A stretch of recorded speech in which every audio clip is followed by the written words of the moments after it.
For centuries, Poland was considered the graveyard of empires. Its vast size made it an attractive target for its hungry neighbors, starting with the Teutonic Order, the Kingdom of Hungary, the Russian Empire, and even Napoleon's France. Over the centuries, Poland managed to survive all these invasions and preserve their statehood thanks to their well-trained and numerous armies.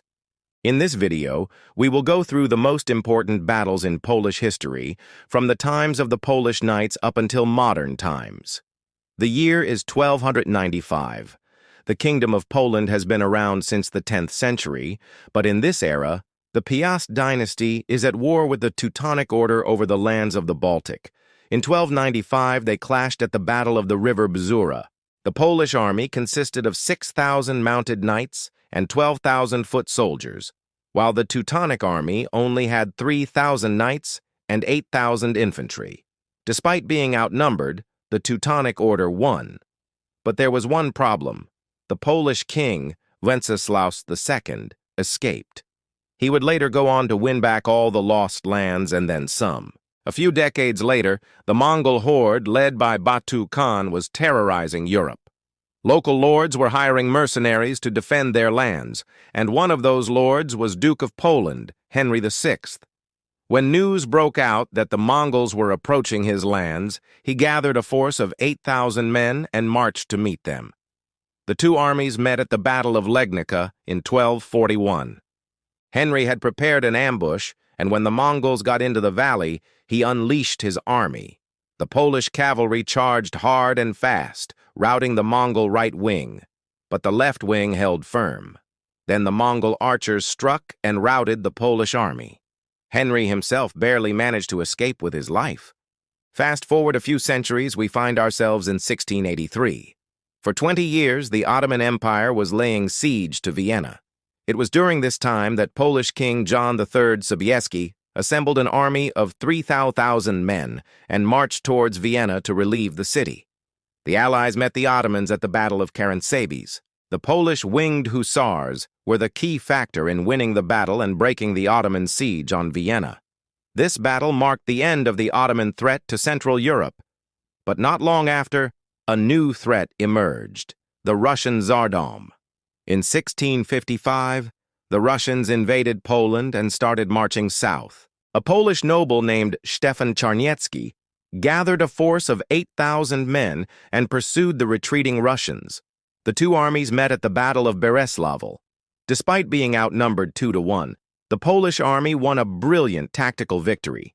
Charniecki was promoted to the rank of hetman, something of a general, and would later become one of the most revered figures in Polish military history. Unfortunately, despite all the victories, Poland was still losing their wars against the Russians. In 1667, during the Russo-Polish War, the Polish hetman, Yuri Lewczyk, commanded the defense of the fortress city of Kamianets-Podolski against the Russians. Despite being outnumbered, Lewczyk managed to hold off the Russians until relief could arrive. And when it did, the relief force actually consisted of Cossacks who switched sides. The city was saved, and Lewczyk became a national hero. For the next 2 centuries, Poland was ruled by foreign invaders. First, it was the Prussians and the Russians, and then it was the Russians and the Germans.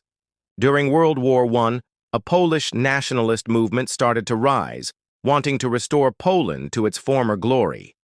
After the fall of the Russian Empire, Poland declared its independence. Soon it was invaded by the Germans and the Soviets. The Poles fought against both of these invaders, but soon realized that the Germans were much less of a threat than the Soviets. The Polish army managed to stop the Soviets at the Battle of Warsaw in 1920. This victory was made possible by a group of elite soldiers known as the Polish Army Special Corps. This group consisted of veterans from World War I, and they used their experience to train new soldiers and officers. During World War II, Poland was once again the victim of foreign aggression. On September 1, 1939, the Germans invaded Poland, and within a month, most of the country was under German occupation. Some Polish units put up fierce resistance, such as the Gdynia Defense District, which repelled multiple German attacks and inflicted heavy casualties until they ran out of ammunition. Many Polish soldiers and civilians alike took up arms against the occupier. The most famous of these resistance fighters were the members of the Polish Home Army, also known as the Armia Krajowa, which was the largest underground military force in German-occupied Europe. They successfully executed many acts of sabotage, but their most notable action came at the end of the war when they rose up against the Germans in an attempt to liberate Warsaw. But the Germans crushed the uprising. After World War II, Poland fell under the control of the Communist Soviet Union. However, the Polish people did not accept their new rulers, and an underground resistance movement quickly formed. This new resistance was different from the one during World War II, though, because this one focused more on espionage and intelligence gathering rather than open warfare. It wasn't until the 1980s that the Poles decided to fight back openly against the communists. It started with a group of workers protesting against the government.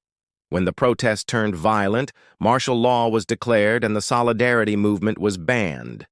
But the Polish people still wanted change. So they started the first non-violent resistance movement in communist Europe, which eventually led to the fall of communism in Poland and the end of the Soviet Union. And that, my friends, is the end of our video. If you enjoyed this video, please like and subscribe. Also check out our other videos about the Polish Winged Hussars and the Battle of Karanzebs. Thank you for watching and see you next time.